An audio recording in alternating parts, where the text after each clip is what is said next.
She smiled when she said it. That's what stayed with me. What about him? As if my father, the man who built that country house with his bare hands, was just collateral damage in her sister's pregnancy. The moment those words left her lips, I knew she wasn't my wife anymore. She was a stranger playing a role, and I'd been sleeping next to that stranger for far too long. We bought rings not because we were in love, but because she said we could build a life. She was practical. I admired that once, until I learned her version of practical meant stepping on anyone who wasn't useful. She used to call the country house a dump.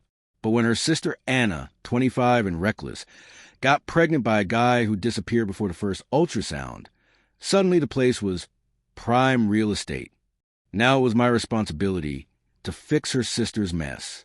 She brought it up over breakfast, casual as pouring her coffee. I ran the numbers. If we sell the country place, Anna can get a condo near the city. I blinked. What about my father?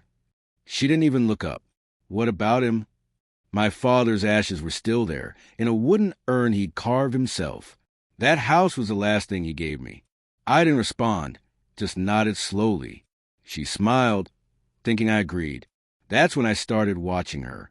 She visited realtors behind my back. I saw the emails. She pulled property records, even started drafting a power of attorney. She probably thought I just signed like I always did. I didn't confront her. I copied everything, downloaded, dated, backed it all up. Then I called my father's lawyer. 9 days later, the house was sold. Not to her, but to a cash buyer, a retired detective who owed my father a favor. The kind of man who still believes in handshakes and in cameras hidden in walls. I didn't tell her it was gone. Let her keep planning. Let her think she was clever. 2 weeks later, Anna broke in. The new owner called me at 2:17 a.m. He'd watched Anna, and some guy climbed to the back window, thinking the place was still ours. She had keys. My wife had given them to her. They didn't know the locks had changed. The police were waiting when they walked out the next morning. The confrontation was almost too quiet. She came home from work, furious, ranting about how Anna had been arrested like a criminal in her own house. I let her finish, then opened my laptop and hit play.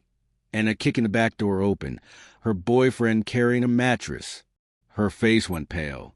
I sold the house, I said calmly. You what? 2 weeks ago. Full price. Cash buyer. You didn't tell me? No, I didn't. She lunged for my phone. I let her. She tried calling Anna. No answer. Who bought it? A man who doesn't like liars, I said. Who knew my father. Who wired the entire house with cameras after I told him what you were planning. You're insane. No, I said. I'm patient. 2 days later, her lawyer called, demanded the sale be reversed, said it was community property. I forwarded the file. Every email she'd sent behind my back, her attempt to forward my signature, her chats with Anna about getting the old man's ashes out of the way. Her lawyer went quiet. Anna was charged. The boyfriend folded fast. Turns out he had warrants. She got probation, but the shame stuck. No one in her yoga group will even lend her a couch. My wife moved into a tiny studio near the train tracks. Cheap rent. No dishwasher. Weeks later, she asked me, why didn't you just talk to me? I looked at her, really looked. She wasn't asking out of regret. She was asking why I hadn't given her the chance to control the outcome. Because talking never worked with her.